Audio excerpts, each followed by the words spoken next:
Hi, we're Oxygen Conservation, and this is the Shoot Room Sessions.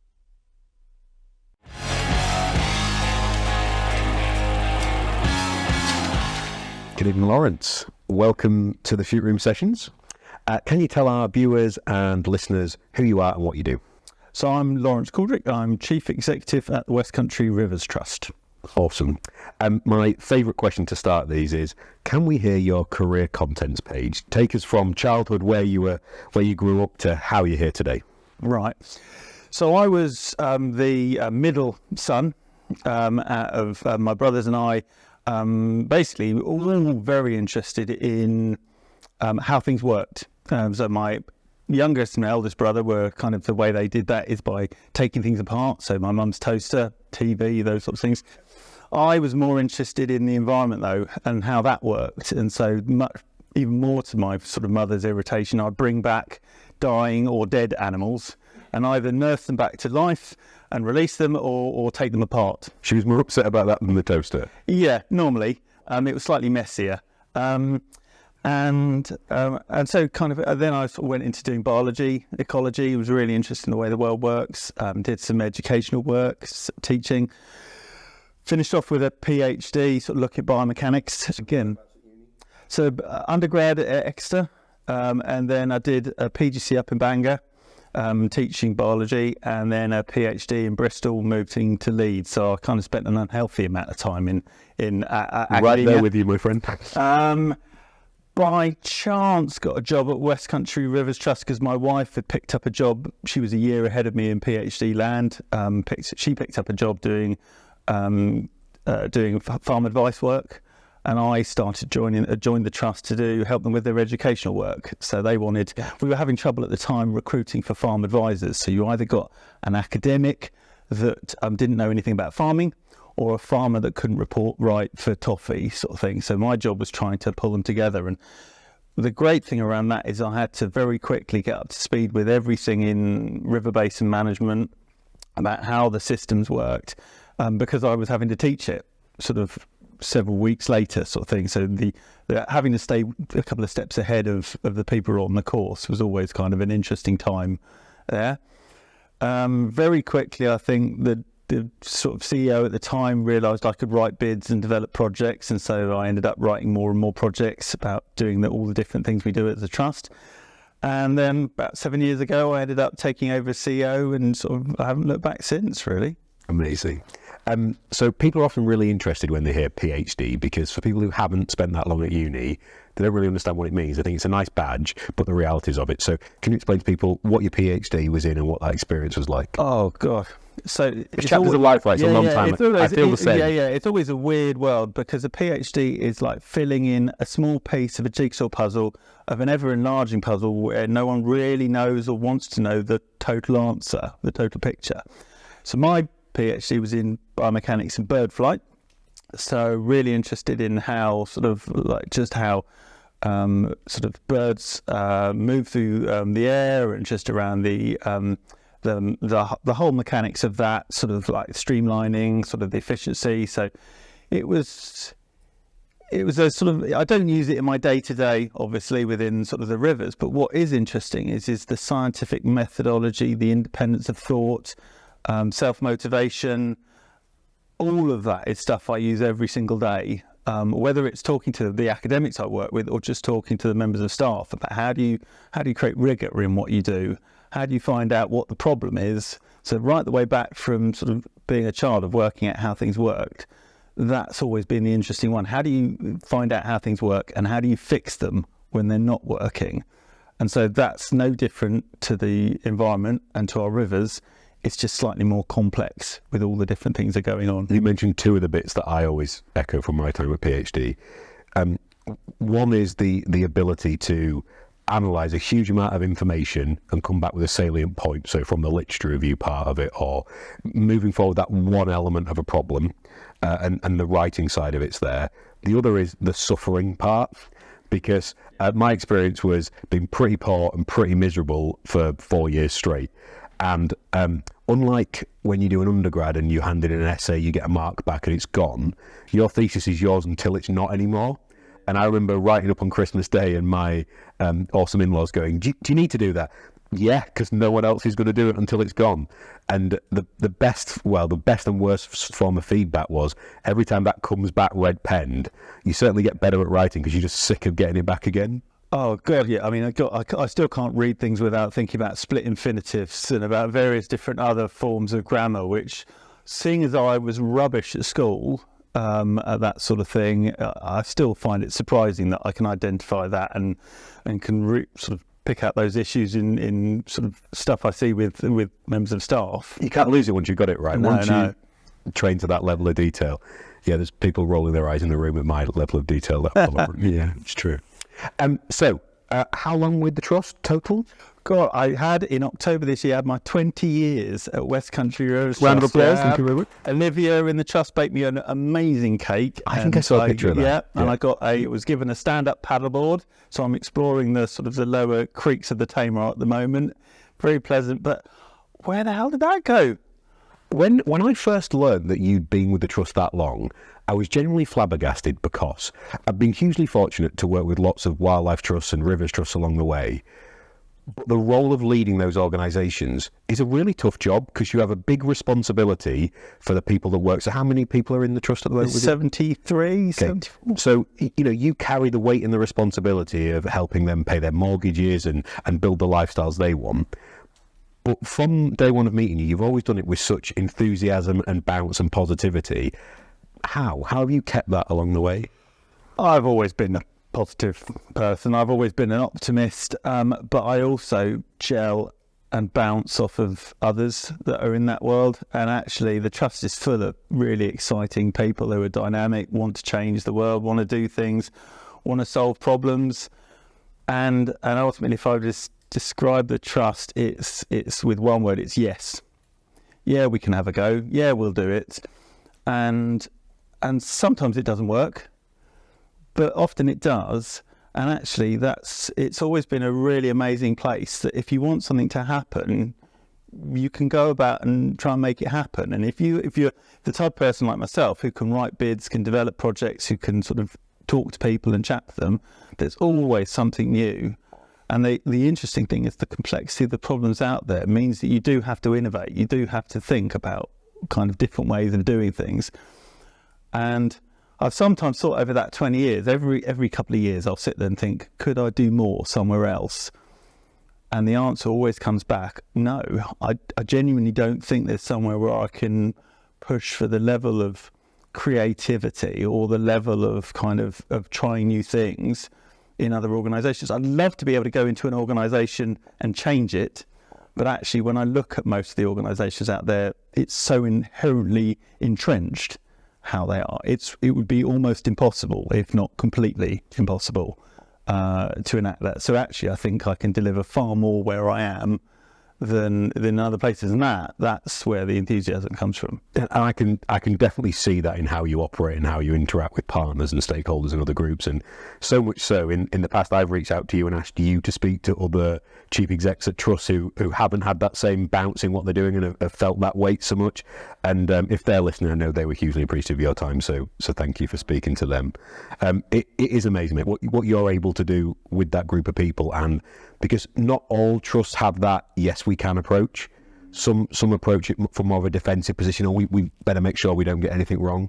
I think that's actually probably true of the environment sector in general, outside of a few people, several of which have been on this podcast, thankfully, and you included, who are like, no, we can do more. And I certainly think before my time in the Southwest, I always heard about you and the trust as being a trust that is proactive and trying to do differently and trying to be innovative. How do you think you have been so successful with the bid writing and the project side of things, of grabbing those new and innovative things? Why do you think it's worked? I think that comes down to, so whenever you're writing bids, and I try and explain this to sort of members of the team when writing bids, you've got to keep three people happy. You've got to keep the organisation you're working for happy, and the fact that it's got to be something that you want to do as an organisation. You've got to keep yourself as an individual happy. You've got to be motivated to write that, but you've also got to keep the funder happy with doing those. And I think if you can get those things, if you can get really motivated people wanting to push a concept, an idea, that are fully signed up to it, and you can get the organisation fully open to pushing in that new direction. And with that, I mean also the partners that are around it. So you've got people supporting you, and it aligns to what the funders want. You can achieve any of those sorts of things. The challenge is when you just go, I want to do this, and it sits out on its own. It's not what the funder wants. It's not what the organisation wants. It's always you're doing too much crowbarring of that concept or what have you. But actually, we're quite good at tailoring the different things we want, and have been over the years. So, I mean, a lot of our work centres around just improving the water quality because it's so shocking in a lot of our areas, a lot of our rivers. And a lot of that centres just around things like buffering the river from agriculture. So for a long time, we would do things, we would tap into funding to support farmers, and it would be about making them more efficient. But what that would look like on the ground is giving them fencing and giving them soil advice. Then we started people saying, well, we want to do flood risk management. Actually, we would do that, but it would be through fencing and soil management. We would look at drought management, and it would be fencing and soil management. So the same thing is funded through multiple different lenses, but you would just pick the right way of explaining that to the people. And as long as you've got those three things, I think we've always had that in spades. And then when you tap in, you add on to that innovation, which is always exciting for people. It seems to have been a winning combination in a lot of the stuff we do. So oddly enough, I often don't worry too much about the number of people and the mortgages that are in there. It's more around, can we effectively solve the problems we see, and sort of where can we demonstrate that that's having an impact? And that's quite challenging. One of my favourite sort of schools of thought and philosophies out of Sequoia Capital on the west coast of the US is, whenever you've got a problem that you can't solve, make it bigger. So in the analogy you described there, trying to solve for people who are managing to the budget tightly month to month and worrying about making payroll, if they solve a bigger picture issue, 9 times out of 10 it resolves that cash flow issue anyway, because they've provided something that does hit those three things you're looking for. So yeah, I like it. If in doubt, try and make the problem bigger and solve that one instead. Well, there's a classic one of I remember seeing this guy. He was some entrepreneur, and he was completely sort of like made his millions and what have you, and they were talking about it, and he was saying, well, I never sought out to be rich, I just sought out to do something really well. And actually, I think at the Trust we've just tried to do things well, and actually when you do that and you can work in partnership and you can show these are the things we've achieved, what we're finding now, there's loads of people wanting that to happen, and they're wanting it to be done well. So actually I have to manage the staff in terms of managing things like our growth and the issue. So one of my staff asked me at the Christmas party is what I was most proud of at the Trust. And I was saying, well, look, okay, I've seen it grow quite substantially. So even in the time I took over as CEO, it's gone from about 29 people up to 75 or so. And we're doing more and more and delivering more and more. But the thing I'm most proud of is it still has the same ethos. It's still feels a family unit. It feels like a really tight group of people that want to deliver this sort of change. And that ethos is far more important to me than the actual bids and what we're doing. It's sort of like the amount of what we're doing. And it still feels the same to you in terms of a culture and what you wanted it to be? Certainly the Christmas party. Yeah. Certainly the Christmas party felt, yes, yeah. Certainly our Christmas party felt exactly like it did 20 years ago. That's right. You're so right about the people side of it. So we, in this very room a few days ago, we had our final intern assessment for 2024. So we had 455 applicants for 4 jobs, which we're so fortunate, and it's incredible. And it's a testament to Elle, Josh and Abby's marketing campaign, and they're in the room, so whoop whoop, you're all awesome. Because a year ago we had 100 applicants, and you fast forward a year and we've almost times that by 5, which is incredible. So in this room I was asked that same question, what are you most proud about of OC? And so the whole team were in the room, and we had the sort of interns down the front and the team at the back. I was just looking at the team, and I pretty much welled up, because I was like, I'm just super, super proud of these people who have come from various different industries, because most of our inflow of people hasn't been from the environment sector.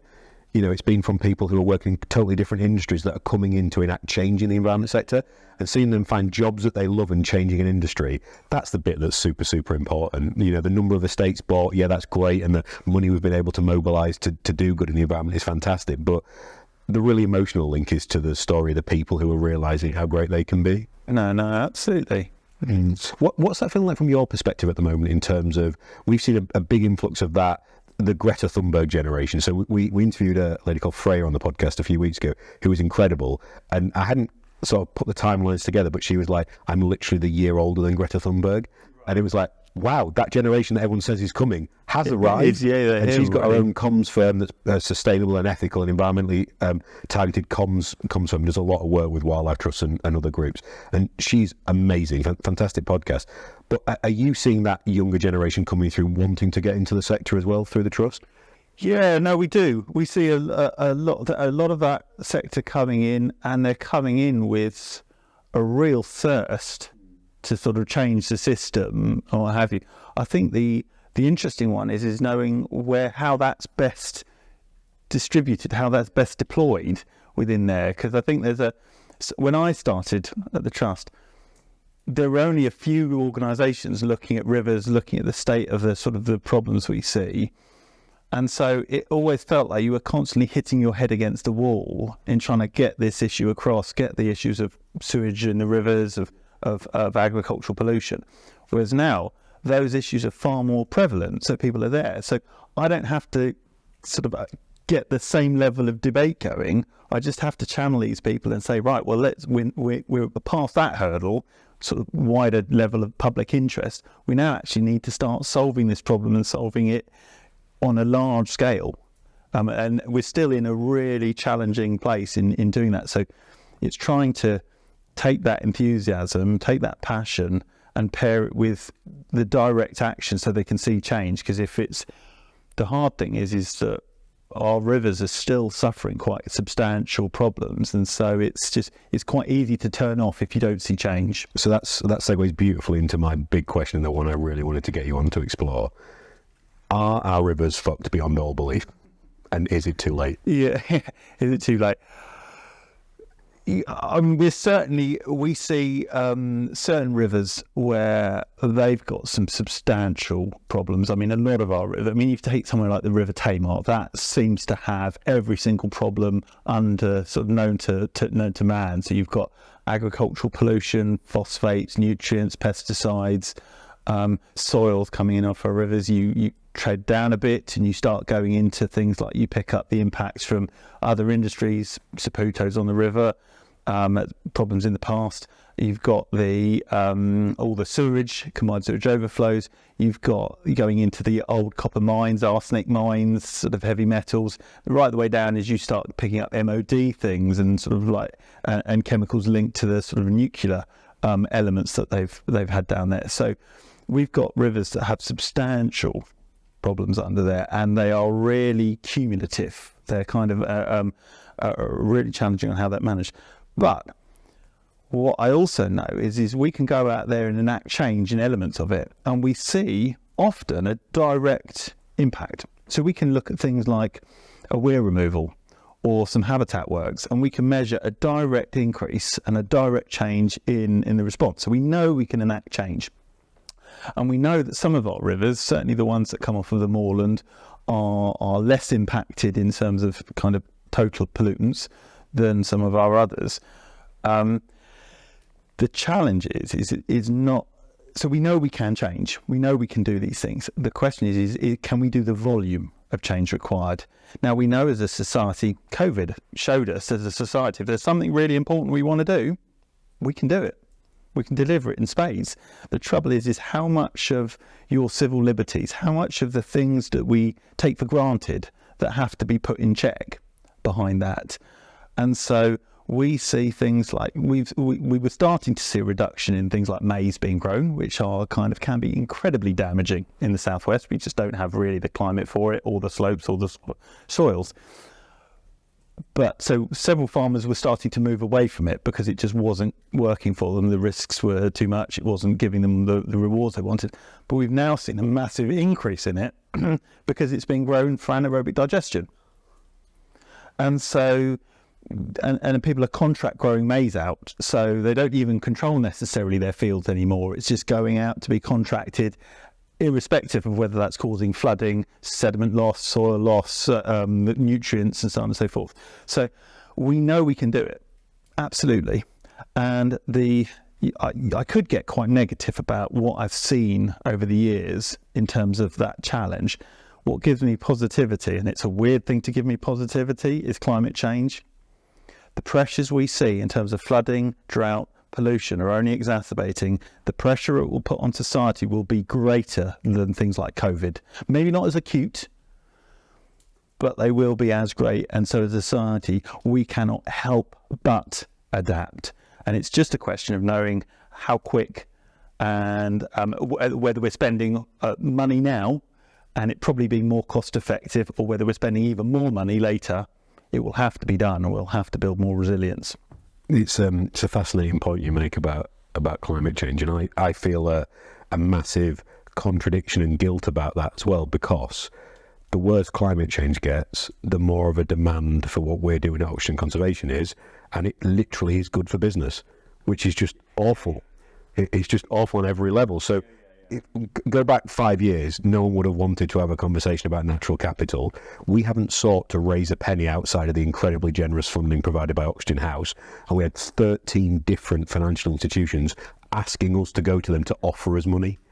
And that is because of climate change, and because of how people see that.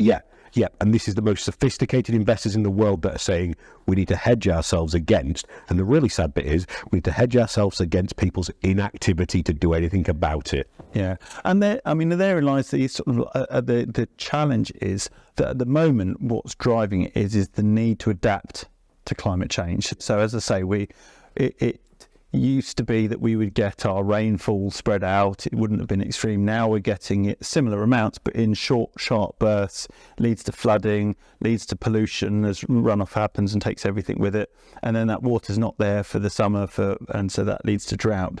Now, you couple that with the fact that we've sped up the drainage out of our catchments. So what used to take hours, months, sort of years to move through a system, certainly in our groundwater areas, now takes days, hours to leave through the system. And so we've got to for climate change adaptation, we've got to enact a lot of that. Now, if you were, and this is one of the banes of my life still, is this: if you're a silo thinker, if you just sit there and think, right, we've got flooding, we've got drought, we've got pollution, you could deal with that by having some big walls that protect your house, some big reservoirs, and some big water treatment works, or sort of those sorts of things. The trouble is, those are all energy expensive. They all take a lot of concrete to deliver, and they all deliver just one part of the jigsaw puzzle. Whereas actually using nature-based solutions, slowing flows, storing flows, increasing the amount of habitat out there, that delivers all of them. But the beauty of that is it also actually mitigates for the impacts of climate change. So it's not contributing, adding to them, which is what all the energy intensive ones do. The trouble is our society for the last 400 plus years has been set up to do technological solutions, and the public sector wants the security that comes with all the engineering, all the calculations. So my brothers did the engineering, they did the world of physics, where you do something, the same thing happens again. The world of ecology doesn't work like that. And the world of ecology, where you're putting thousands of nature-based solutions across the landscape, you cannot identify cause and effect in the same way. So I can't sit there and prove that one leaky dam, one wetland, one pond in the upper landscape as part of thousands, that one thing impacts 20 and 30 kilometres away. But I can show you that has an impact locally. And so it's just as a society, we need to get far better at moving away from that siloed thinking, siloed funding, and wanting to have certainty of those solutions. The last podcast we recorded was one of the country's leading experts in urban regeneration and development. Right. He said the only things developers want is certainty.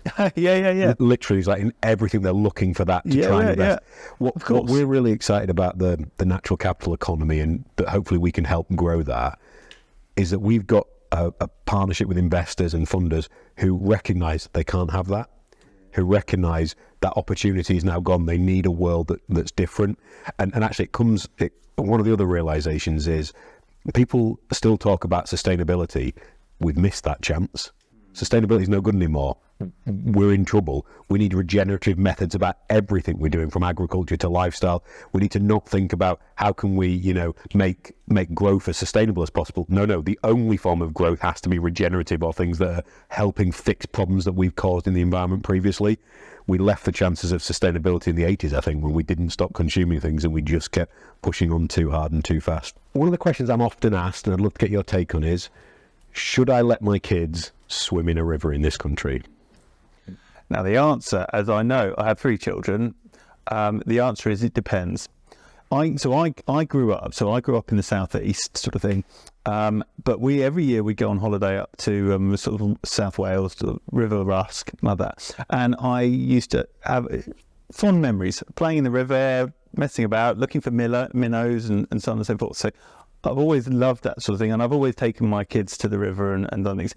It's always been Dartmoor or Bodmin Moor, or some of the rivers that I know aren't too problematic or what have you. But as an example, though, we live in the local sort of little village on the Cornwall-Devon border, and we went to a picnic, sort of a village picnic sort of thing, down by the River Inny, and I know it is downstream of a combined sewage overflow, and I know it's one of the worst performing sewage overflows. And when I went there on the day, you can smell it, and all the children are in there, and so all I could really do at the time is say, it was just after COVID, or sort of in that sort of time, it's like where everyone's dosed up with hand gel and what have you, so absolutely make sure you're doing that. And it's a travesty that there are that we've got those sorts of situations, but no, I think it's really important. I think it's really important to be able to access these sorts of things, find these sites, be able to sort of play in rivers. I think it's quite formative. Certainly was for me. But it is challenging when you can go to some places and you can see the impacts, especially when you're in low flow conditions. We still have the same amount of discharge sort of in some of our areas, but it has that much more impact because there's no dilution. Yeah, we have a wonderful site in Cardigan Bay in West Wales. And Josh, our incredible photographer, has got this shot half above the waterline, beautiful triple SI oak woodland, below the waterline, sewage fungus everywhere. And you wouldn't tell without the sort of breaking that with glass surface of the water there, and it's just so sad. And I think the hard thing, though, is that, I mean, there's rightly been a huge amount of noise and information on the issue of sewage in our rivers, and I think it's really important to raise that, absolutely. But that doesn't mean to say all of our rivers are awful, what have you.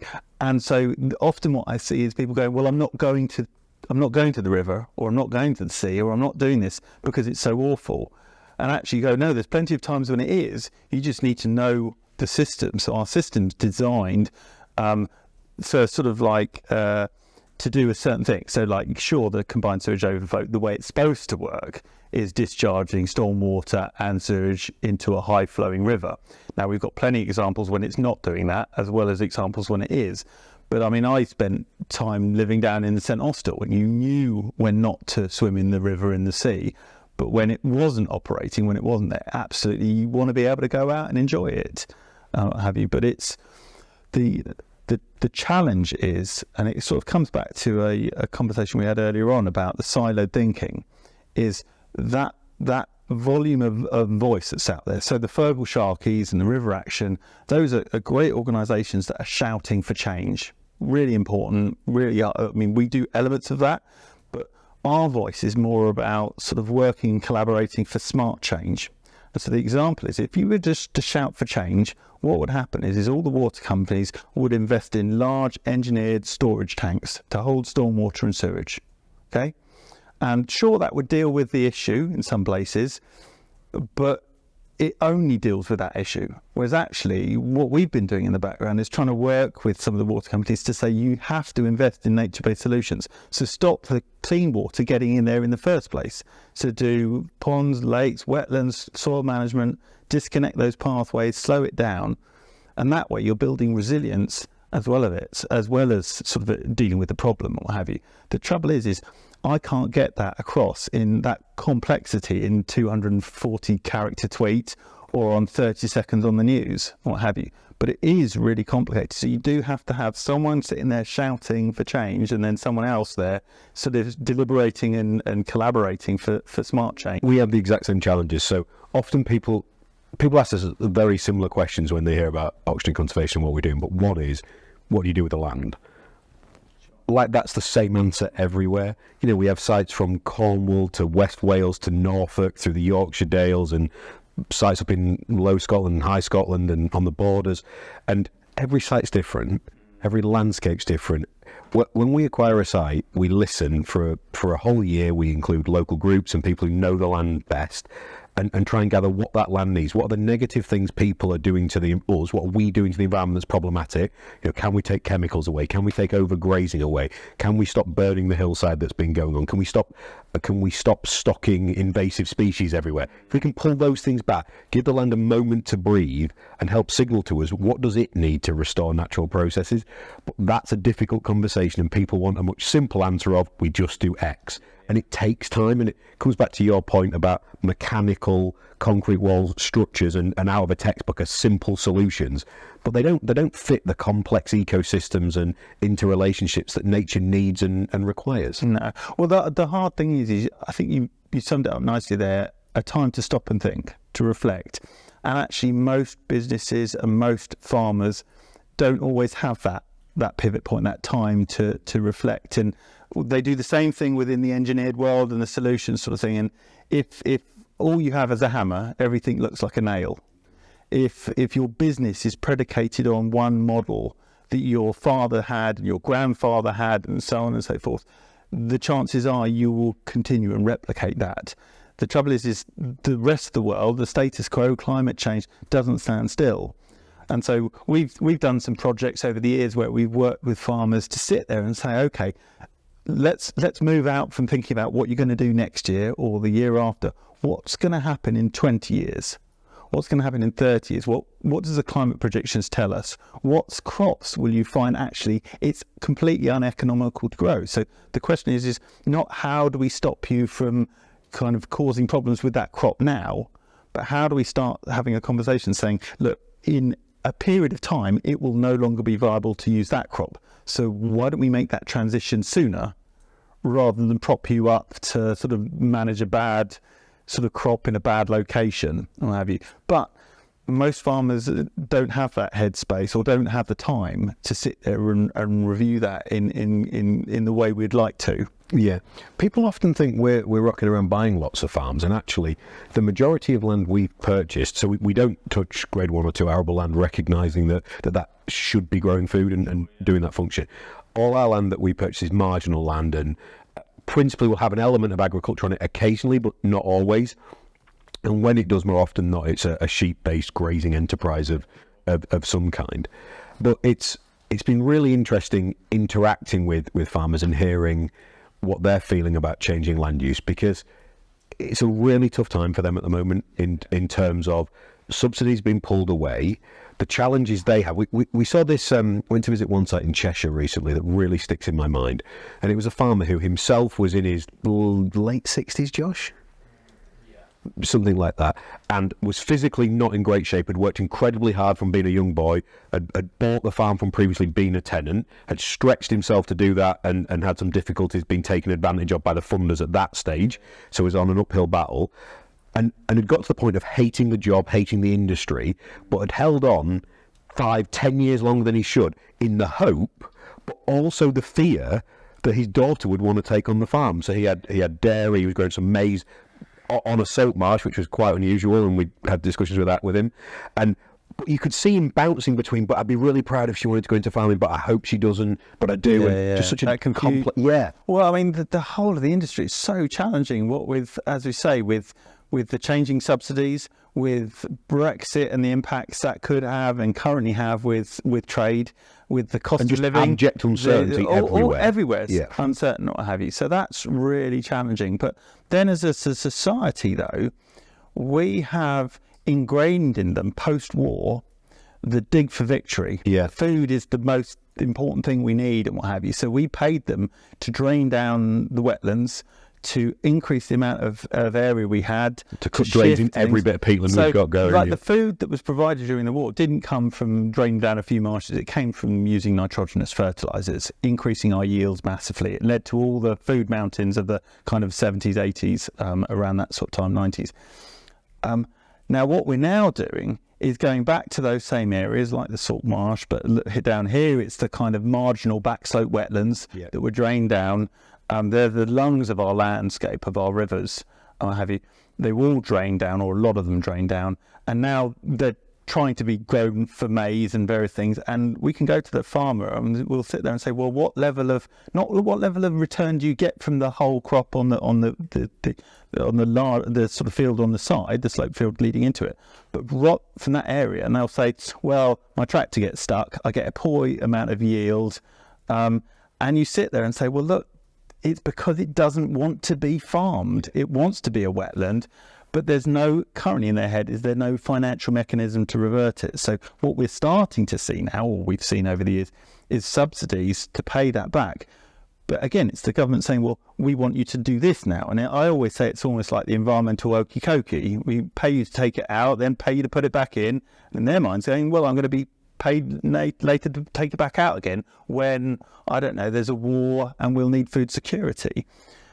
Ironically, if we'd have sat there during the food security years and been able to articulate we need food, but we also need it alongside flood risk, water quality, all these other things we value, we would have started doing what we should always be doing, which is spatial planning. And it's what you're talking about. You're buying areas that are not prime agricultural land. We're not going to feed the nation through that land. We might be able to get some niche products and there may be some really interesting things that come from it. But we've got to understand that the location and the habitat really lends itself to the water quality, the water quantity, the carbon behind it, the biodiversity behind it. And if we can tap into that, it's probably a more sustainable business model. The trouble is you're negotiating against about 60, 70 years worth of deeply ingrained digging for victory. And that's the really identity hard. Of people. Absolutely. So one of the things I think is amiss that the conservation sector needs to do better is respect that growth, that history, the bit of a person. So we see it with gamekeepers often on sites. The person takes a huge pride in the predator control they're delivering, because their definition of success is, I control predators. Now for us, we don't want to kill anything. So we're juxtaposed in terms of the objectives for the landscape, but that doesn't change the fact that that person is very skilled at one thing they're proud of. Or worked with a gamekeeper previously who was an award-winning person for Mirburn and burning the hillside. That's not a service we require anymore. We don't think it's the right thing for the environment. But saying to him, you have to be very respectful to say, thank you, we recognise what you do and why you think that's important. It's not an objective for us on this landscape. The hard thing is I think as soon as you start looking at just one service, one thing you want for the landscape, you start prioritising that at the negative to all these other things. And I remember having a conversation with a farmer one time, and he said, look, you'll die if I don't create food. And my reply was, yeah, I'll die a lot quicker if I don't have water. The trouble is we think that water comes for absolute free, what have you. And so whenever you take something for granted, you won't reflect it in your decision making. There was a survey in Cornwall that had kind of what was the most important thing for people, and the highest priority wasn't clean drinking water. I think that was down in 4th or 5th. It was Wi-Fi. Yeah, so I've seen the Bear Grylls, the island and what have you, and they don't immediately start searching for phone signals and Wi-Fi. So but the trouble is we treat that all for free. Yeah. And as a society, our food comes plastic wrapped from the supermarket. We turn on the tap and don't think at all where the water goes, or for that matter, when we flush it, where it goes, and what we could do to improve upon that. And the trouble is, we're not prepared to pay for each of those. And as people, we're not prepared to pay the real price of food, the real cost of what it does. Nor are we prepared to pay the real cost of water. No. Everyone bashes the water companies, but when you actually think about what it takes to put that glass of clean water in your hand or to deal with your sewage, one of the biggest learnings for us so we now own 118 buildings across those 11 estates that we've purchased.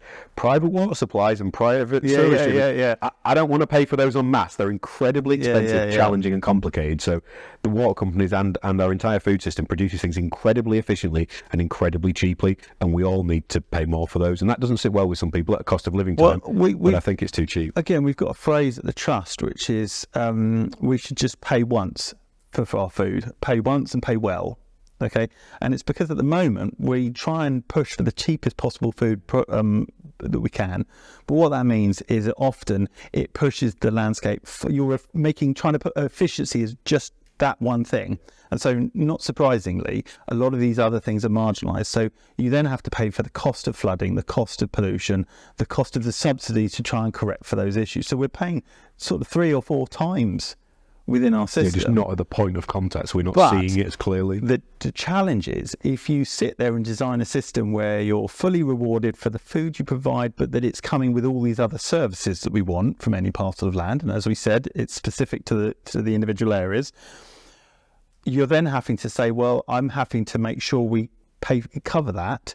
But what about all the stuff we're importing, which doesn't have the same bounds, doesn't have the same the externalities.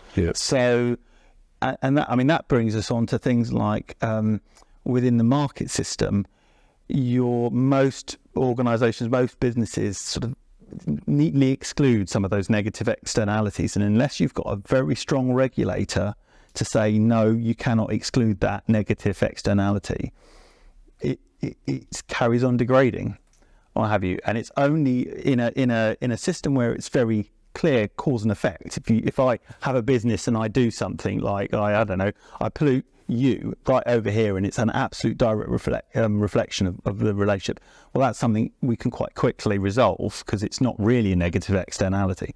But if I impact upon you and it's 30 years later you feel it, or I impact upon you but in a small way because you're 30 miles away, and whenever something's spatially or temporally far away, we're really poor at being able to pick up that causality of that negative impact. And so therefore it gets ignored unless the regulator picks it up. I think that's the hope of the natural capital economy, that things like voluntary carbon credits and nature credits can help effectively deal with the spatial and the temporal and the connectivity aspects of that by saying to the largest, most impactful and most profitable companies at the moment, you have to demonstrate you have covered for all those externalities. When you can't reduce or remove, you then have to invest in the credits to make that happen. And there's been some amazing publications this year that have shown the companies that are... There's a challenge that says, oh, well, people will just buy their way out of their carbon footprint and they won't reduce. But actually, there's been some really great documented evidence, and it's on our LinkedIn pages. Go and have a look. That says the companies that have spent the most money on carbon credits have also reduced as much. And I think actually, when you step back and give it a second order of thought, that makes so much sense, because anyone who's ever sat on the board of a company, if you're asked to write a big check you weren't expecting, you want to make sure you're not doing it again. So the credits and the cost of carbon per tonne make it bite. And as a board member or an investor, you're like, okay, fine, we need to do that. We recognise that. How do we not do it again next year? So actually, we've seen that natural capital products and services and credits are a really great tool for driving the reductions and the changes in business behaviour we need to see. I think the interesting one with the natural capital, and so like, as I say, I've been at the Trust for 20 years, and when I started, there was a lot of conversation around ecosystem services and valuing ecosystem services. So that's when you were sort of first hearing the terminology? Yeah, absolutely. Yeah. So around that time, we started seeing it become commonplace within there. And as a result of that, you started to have things like payments for ecosystem services. And so some of the work... So I first had that like 2006-07 was when I first came across so you started having those sorts of things. And there were global examples, there were local examples. So the work we do with people like South West Water, that's an example of that, something where they want us to work with farmers to clean up raw drinking water. Back then, that whole approach, the trouble was there was a lot of... The negativity was it was seen to be commoditizing the environment. So you put a price on nature. So, and I mean, there was Environment Agency, or it was actually before that. I think it was a National Rivers Authority paper that looked at things like the value of a kingfisher, or what have you. And it was sort of like, right, okay, so if I pay that, can I have a kingfisher kebab? sort of thing. Well, no, because it's not. You're not commoditizing it in there. You're valuing it, and the whole idea is you assign a value of greater than zero, because before we just wouldn't. We would just sit there and say, well, that's the value of food or the value of this. Whereas actually, once you can start saying, well, this is the value we get out of it for water quality, for carbon, for biodiversity, inherent, the look of it, landscape, those sorts of issues. The same thing's happening now with natural capital, and I think there is space to be really positive around the whole investment in natural capital, green investment, green finance, green bonds.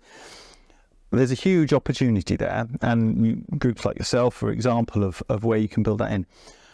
Someone somewhere needs to then pay the bills. The investors want a return, they want to see those sorts of things, and it's understanding, as the businesses that are out there, how much genuine private return will we expect from natural capital? Sure. And there's part of me, as I said, I'm always an optimist, but it doesn't stop me from being sceptical.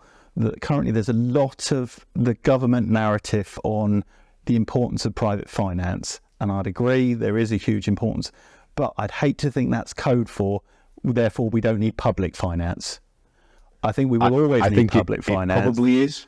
I think it probably is. The better hope is I think there might be some partnership elements to get us there. So again, the conversation we had on the sort of urban regeneration discussion, there was an analogy used that go back 10 years, everyone was trying to push large tower blocks to develop in cities, so city living was key. And actually the echoes of the natural capital economy are amazing. So you buy a piece of land, then you have to invest for 5 or 6 years to build this massive tower block before you can sell a thing. Bring it to the natural capital world, you buy an expanse of land, you plant and build a woodland, all expenditure, year 5, 6, you can start 7, you can start validating your carbon and start beginning to sell these things. I think it's a really challenging one.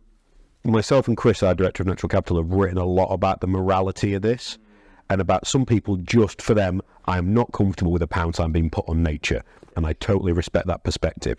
However, that hasn't worked. Because in the absence of a pound sign on nature, there's definitely a pound sign on destroying it. There's definitely a value in cutting down a tree, on clear felling an area of land, of clearing rainforest to ranch cattle and sell beef. There's values on that. Until we put a value on preserving and improving the environment that's greater than the destruction of it, as a society, we're going to keep destroying it. And that's our hope, that by putting that positive value on, it lets us attract and make the flows of investment we need to grow natural capital and restore nature, as opposed to it being invested in destroying it. And what I would like to do is, sadly our Head of Environment, Dan, couldn't be here, but he gave me a series of quick fire questions to give you on river specific type stuff. And it's the first time we've ever done quick fire questions. So if you can try and keep these to the exact sound bites we said wouldn't work for these when we did the last part.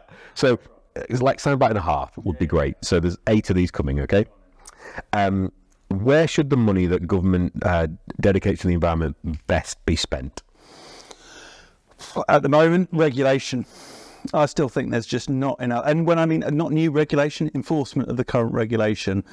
The challenge at the moment we face is that for all the incentivisation we do, we're often getting to the baseline, compliance baseline, whereas actually it'd be far easier, far better just to have that regulatory baseline and compliance met, and then we incentivise and we build on top of that. At the moment, we just still don't see enough. It's starting to turn around a little bit, but nowhere near enough. I think that's really powerful coming, because it could have been so easy for you to say, give it all to the trust, we can do the best with the money.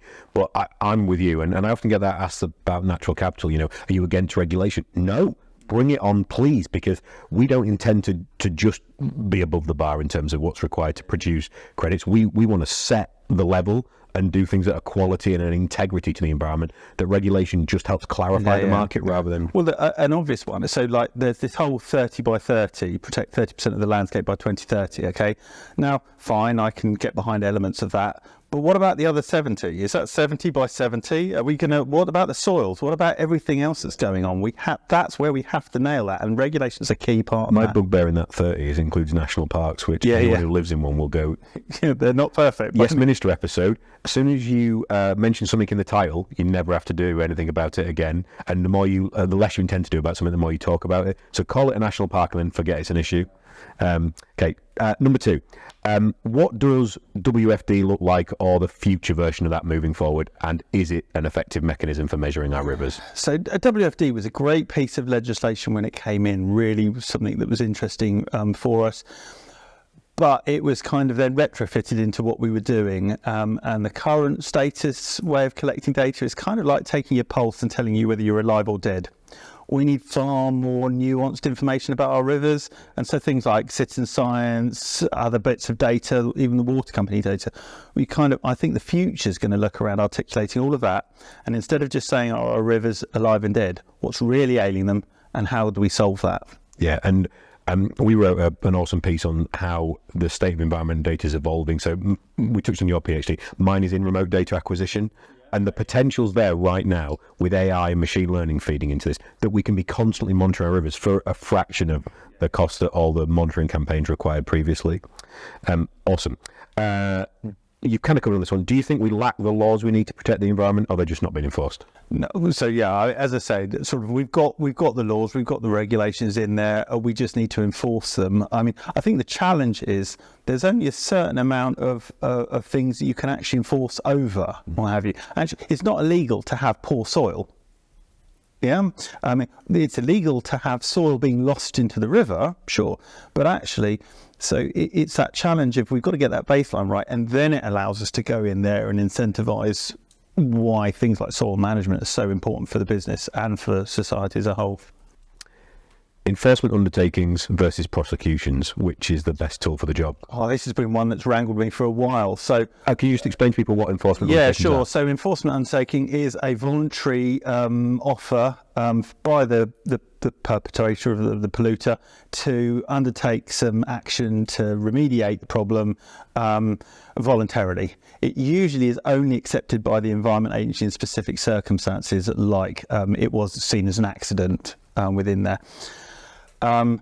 In the past, we've taken them, we've used them, and we've delivered change. And in some ways, that's often been preferential because when it goes through a fine, all that money goes direct to Treasury. It never sees anything. We never see any restoration locally.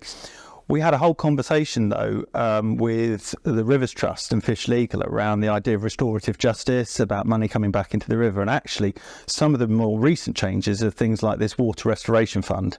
And so fines, instead of going direct to Treasury, will go into a water restoration fund.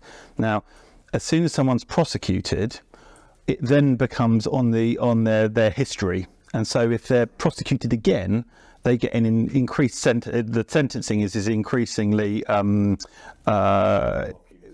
punitive. Exactly. So actually, if they've done something wrong, if they could have done it better and should have done it better, and they knew that they should have been doing better, I'd far prefer for it to go through a penalty through the courts, and then it gets put on the books. We've seen that the potential fines are escalating.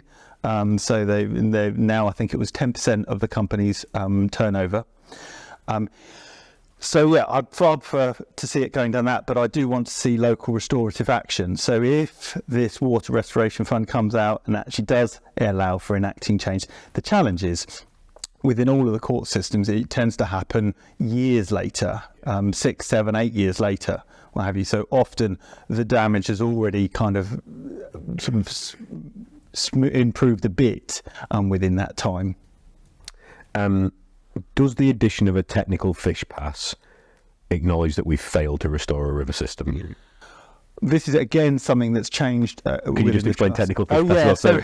So a technical fish pass is basically usually putting a slot in the middle of a weir, so that instead of when you see fish coming up a weir and can't get over it, there's a channel that's got some baffles in it, and it makes it a little more like steps rather than a great big drop. Sometimes they can look like cheese graters. They're called linear. Yeah. So there's all sorts of different ways out, but they are an engineered kind of response. Now, we would always, hand over fist, prefer to remove the structure. Yeah, so we're always looking for weirs to remove. It's a far more sustainable solution. It's usually a cheaper solution. It's easier to manage in the future. Yeah, there's loads within there. The challenge is again, the status quo doesn't demand people putting fish passage on. If it did, suddenly I think loads of people would be coming to us saying, take it out. So at the moment, there are still lots of reasons why people have weirs in there. So things like water abstraction, mill leach, some of these sorts of features that are in use. But there's quite a lot that are redundant. Thousands across the country, right? Yeah. So a key one, but definitely prefer to remove than to put passage on them. Yeah, it's a big one for us as well, I think. The worry is when you put a technical fish pass on, often in the environment sector, if someone puts some money into something, they'll keep following that funding. Certainly saw it in flood risk a lot. If you started doing something mechanical engineered, you'd keep going with it. Whereas, so once that technical fish pass is on, you'd almost end up in a situation where if there was an opportunity to remove it, the regulator themselves would go, whoa, you can't because it's got a fish pass on it, which is such a shame. Sadly, Atlantic salmon were recently placed on the critically endangered species status list. Is it too late? This is one of the ones which always concerns me is are we documenting the slow extinction of salmon on our rivers? They suffer from so many problems in their life cycle, from high seas mortality and fishing to netting to the pressures on being able to access the weirs that we spoke about. Then once they're there, spawning habitats, pollution, even when the juvenile fish leave the river, there's pressures where they can't get out again or get predated. Where we can restore sections of river, we see shifts and uplifts in salmon, and it can be quick, but there has to be something to repopulate from. We've done a lot of work over the past on genetics, and you can see distinct genetic populations to certain rivers and specific rivers. I think we will certainly see genetic populations going extinct. Distinct areas. It's a shame. Final one, I think. Beavers, hindrance or help? Yes and yes. So obviously, beavers are going to have some sort of great impacts. They're doing a lot of the work that our teams do. Just they don't need licenses. They don't need permissions. Yeah, they're effectively it's the wrong term, but a guerrilla workforce. So the challenge is when beavers were last in the country, there were 4 million people in the UK. Now we're 67 million with huge amounts of infrastructure. We've put culverts everywhere. We've put bridges. We've put towns. We've put developments in the middle of floodplains. There will be loads of places where it conflicts. But the idea of hostile takeover of some of our rivers, making more space for water, we really like having more space for water. What we try and do at our rivers at the moment is effectively get them beaver ready. That's removing barriers, and that's negotiating a broadening of the river corridor so that should beavers turn up, actually there's no conflict with agriculture because there's no agriculture there. And several of the river systems with you, that's possible now, right? There's populations whereby they could naturally we're starting to see it, but the trouble is because there's no mechanism for farmers to compensatory mechanism for the losses they have. It means that there's a natural want to push against that and say, right, well, I'm going to manage them away from this. Now that will be an uphill struggle with these species because they do want to sort of change the system. They are ecosystem engineers, what have you. So, as I say, there will be winners, there will be losers, there will be benefits, but there will also be some really challenging things that we have to manage, especially when it comes to flooding around some of the flood infrastructure we've got and within there. So I'm surprised that the Environment Agency don't spend more time looking at some of their flood assets and understanding what are the implications. So one of the reasons we've moved away from technical fish passes is the feeling that they will become more and more challenging to maintain as there is more and more woody debris on our rivers. Agreed. Development in the floodplain, hell no or yes if? Well, it always feels ridiculous. I understand it. It's a nice flat level area and what have you, but effectively you're making less space for water. So that has to then materialise somewhere else. So either floods the floodplain, floods what you've just built and what have you, which no one wants, or it floods downstream or what have you. So, but again, as a society, we silo these things. We should be trying to create more spaces where not only we can hold water back from flooding, but store water long term. what have you. So we should be having a conversation, and not only where are we slowing water down for flooding, but where are we holding water back for summer droughts and all of those sorts of things. So yeah, the conversations we were supposed to be having in the late 70s, right? And they just keep getting, we'll deal with them next year. Well, the difficulty is it's a kind of, you're in tragedy of the commons, is because no one's doing the overarching planning or has control over the overarching plan. It's the erosion of these small things that individually don't feel like they add up, but when you add them all up, it does create a huge impact on a system. One of the interesting things that I think we will see in the next 10 to 20 years is private water supplies, in the sense of landowners like us might see the development of private reservoirs and things like that to provide that flood storage and that water supply and things like that. So we've got a project at the moment funded by Ofwat called Water Net Gain, and it's all around effectively creating a smart water grid, whereas instead of the big ticket reservoirs, which no one's really at the moment building, and it's so expensive and complex to build, and that, but putting on lots and lots, thousands of small ponds and lakes within the farmed environment, not as a kind of an isolated sort of trapezoid feature, but as something that's integrated and connected to the wetlands, the things, and what have you. And it's a way of, we've got lots of nature-based solutions where you can hold water, but you can't use that water, you can't squeeze it out. Whereas something like ponds and lakes, they can actually be used during those periods of drought, either for the farmer themselves, increases their resilience, or there's the potential to, especially if you can hold this en masse, effectively push it back into the river when you start seeing environmental drought, things like fish in distress, huge issues with what I said earlier on about pollution in our rivers. Because there's no dilution. And so at those key periods, and it's only for a week or two when we see these periods, but actually having some of that water in the system that you can say, look, we're going to need to squeeze just for this period because we know that there's going to be some rains coming or what have you. And I just think we need to build more resilience. So that one's fascinating. We need to dig into that some more. That the whole concept of water supply and water trading is something that's become a reality to us. So on one of our sites, we inherited an abstraction license, a sizable one for former arable activity, that hasn't been done by the previous owners and is a layover. We'd literally been approached by downstream farmers to say, would you be willing to discharge in and provide us with water downstream? And we're still working that through, how we feel about that from an environmental perspective, as opposed to just keeping the water in the landscape. Well, so the project looking at ponds and lakes, one of the things we've been spending most of our time, because what we're trying to get at is water that would have been lost from the system. So this is not about abstracting during periods of low flows. This is around saying, look, we put in nature-based solutions, natural flood management, to hold water back for 24, 48 hours. Usually that's in some form of feature that infiltrates. It's like a sort of detention basins, sort of those sorts of things. The question is actually, can we take that water and divert it into clay-lined ponds, lakes, and hold it for a much longer period, months, within the system?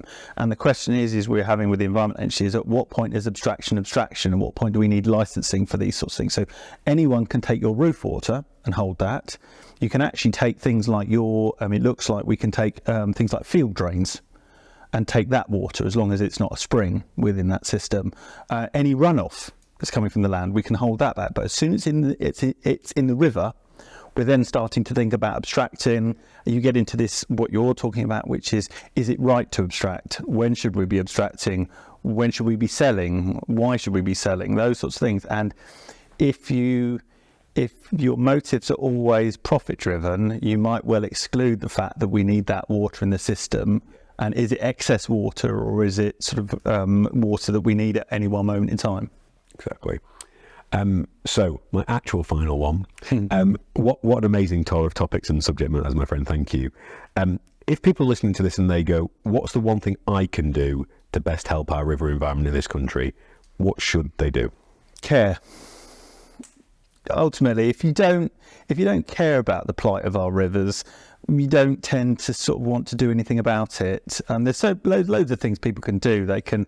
I mean, we've got citizen science that go out and monitor our rivers and look at the health of them.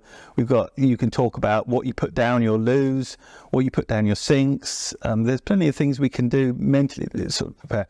But actually, highlighting that we're not happy with the system has been massively impactful. What we now need is to say we want a better resilient system. So it pushes against what I said earlier on, these siloed engineered solutions, and starts embracing that side. So normalising giving a fuck. Perfect. Awesome conversation. Thank you so much for finding the time. I knew we'd cover a lot of topics. I had no idea we'd cover this many. It's been an absolute pleasure. Thank you very much. You're welcome. Thanks, guys.